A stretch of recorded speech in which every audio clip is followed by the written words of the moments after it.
Chapter 6 of Cranford by Elizabeth Cleghorn Gaskell (read-for-LibriVox.org into the public domain). Chapter 6 Poor Peter Poor Peter's career lay before him rather pleasantly mapped out by kind friends, but bonus Bernardus non vidit omnia in his map too.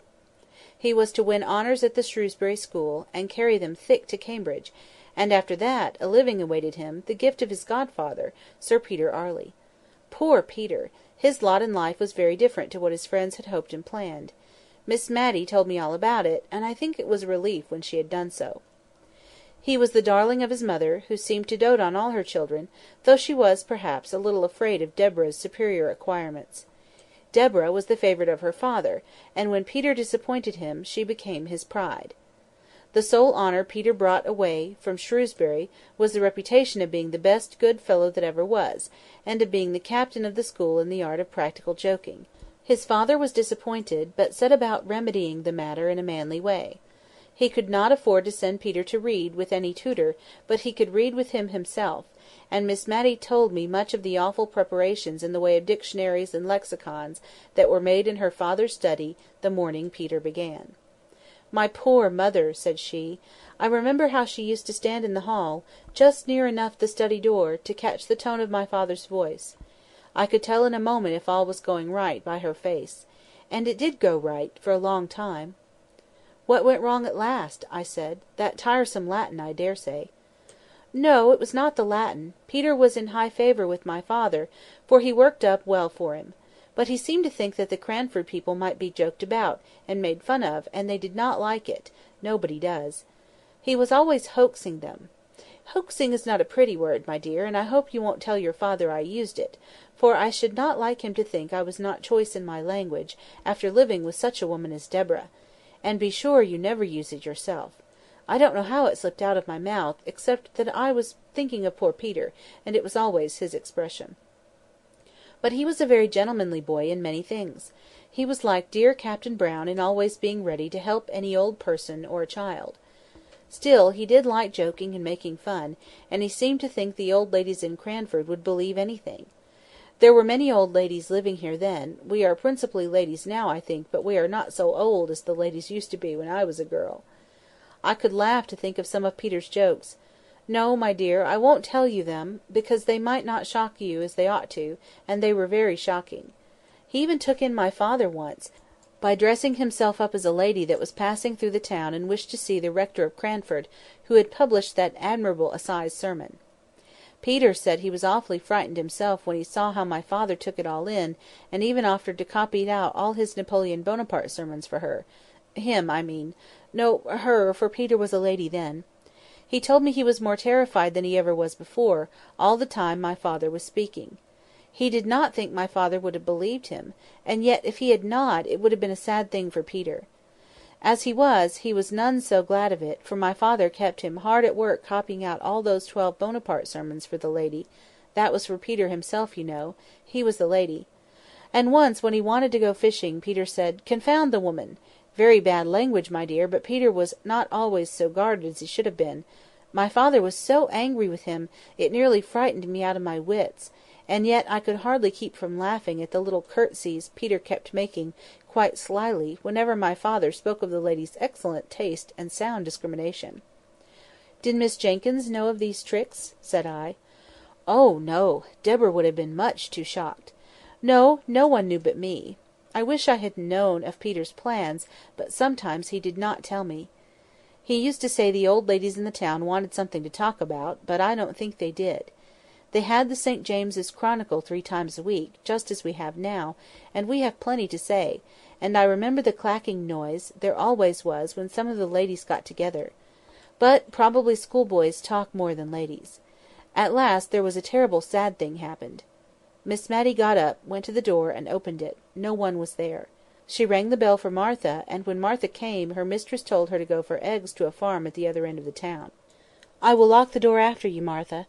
You are not afraid to go, are you?" "No, ma'am, not at all. Jem Hearn will be only too proud to go with me." Miss Matty drew herself up, and as soon as we were alone she wished that Martha had more maidenly reserve. "We'll put out the candle, my dear. We can talk just as well by firelight, you know. There!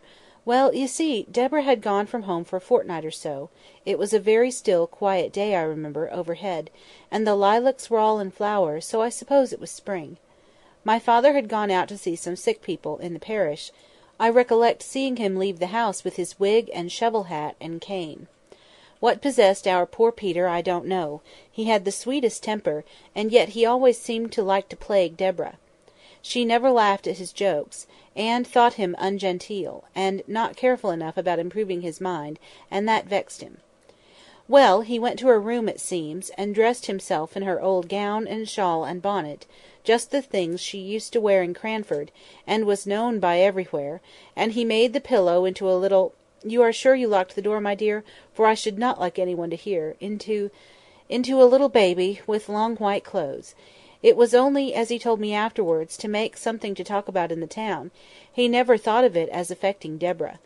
And he went and walked up and down in the Filbert walk, just half hidden by the rails, and half seen, and he cuddled his pillow, just like a baby, and talked to it all the nonsense people do.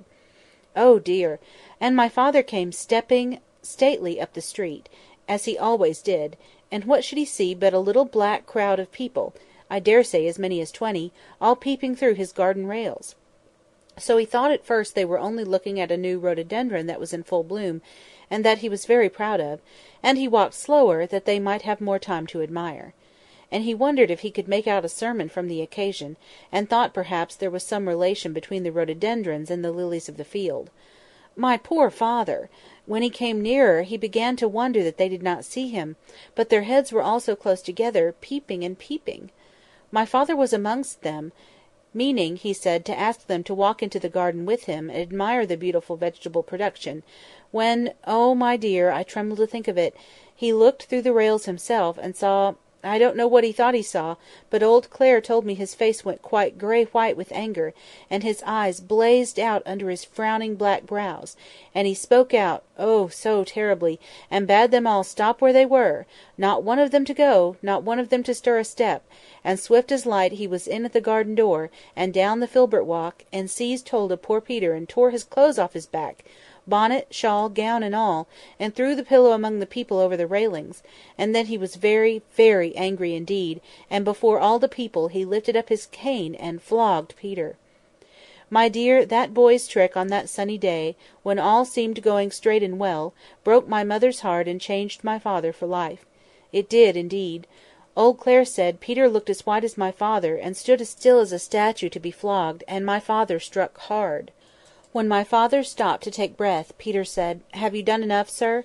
quite hoarsely, and still standing quite quiet. I don't know what my father said, or if he said anything, but old Clare said Peter turned to where the people outside the railing were, and made them a low bow, as grand and grave as any gentleman, and then walked slowly into the house.